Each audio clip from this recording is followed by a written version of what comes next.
ये दुख आया है तो सुख आएगा भी। ये मुसीबत आन पड़ी है तो ये हटेगी भी।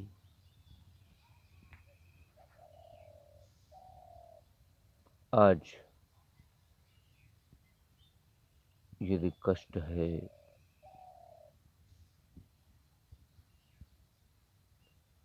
तो ये कटेगा भी।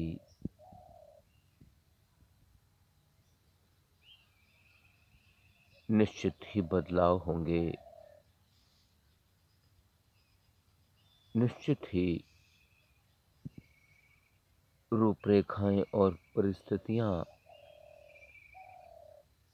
परिवर्तित होंगी।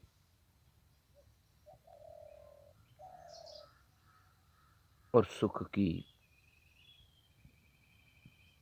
राहें आ मिलेंगी।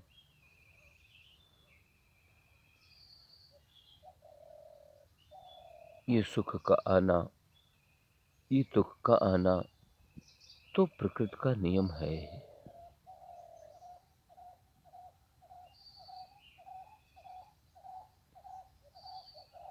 जिस प्रकार से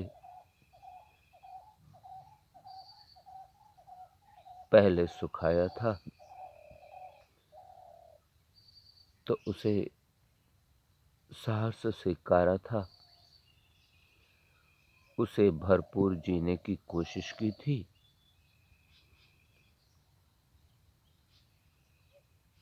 ठीक उसी प्रकार यदि अब दुख आया है, कष्ट आ गया है, तो उसे भी सहर्ष स्वीकार करके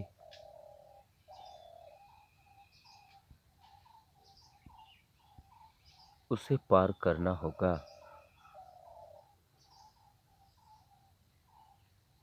इस विधाता या प्रकृति के माध्यम से होते हुए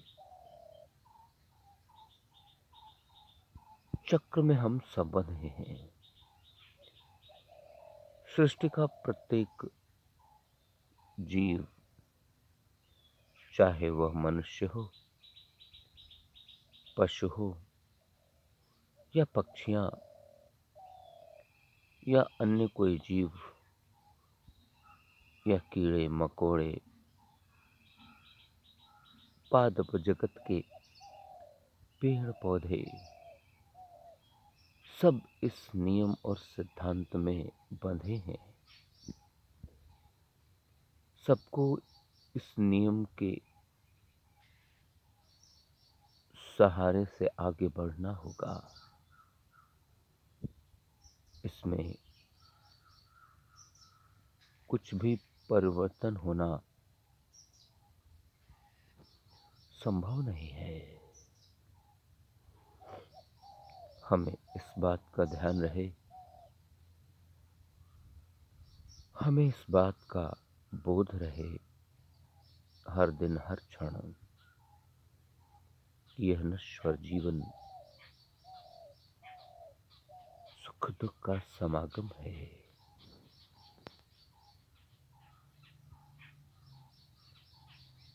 कष्ट और प्रसन्नता का समागम है। दोनों पहलुओं को एक दूसरे से अलग नहीं किया जा सकता। दोनों के अपने अपने अस्तित्व हैं। उन अस्तित्वों को नकारा नहीं जा सकता, बल्कि दोनों को समानांतर रूप से स्वीकारना होगा। दोनों को समानांतर रूप से जीना होगा। और इस प्रकार समानांतर रूप से जीने के लिए अंतर्मन में धैर्य की आवश्यकता है। शांतिपूर्वक अपने जीवन को चलाने की आवश्यकता है। विचलित होने से, व्याकुल होने से कुछ नहीं होगा, बल्कि परिस्थितियां और बिगड़ेंगी।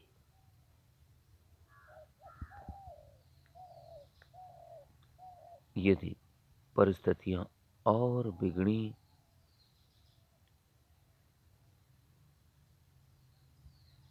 तो दुख और कष्ट का वर्चस्व और बढ़ेगा। इसके लिए यह जरूरी है कि दोनों पहलुओं के लिए तैयार रहा जाए, सतर्क रहा जाए। जिस हिम्मत और जिम्मेदारी से सुख को स्वीकारा जाता है, ठीक उसी प्रकार से, उसी वेग से, उसी परिमाण से दुख को भी स्वीकारना होगा। दुख को सहन करके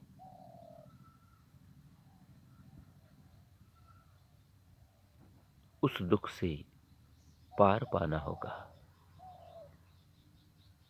यही जीवन का मूल मंत्र है, जो हमें सुख की राहों की ओर आसानी से बढ़ने के लिए प्रेरित कर सकता है और मददगार साबित हो सकता है।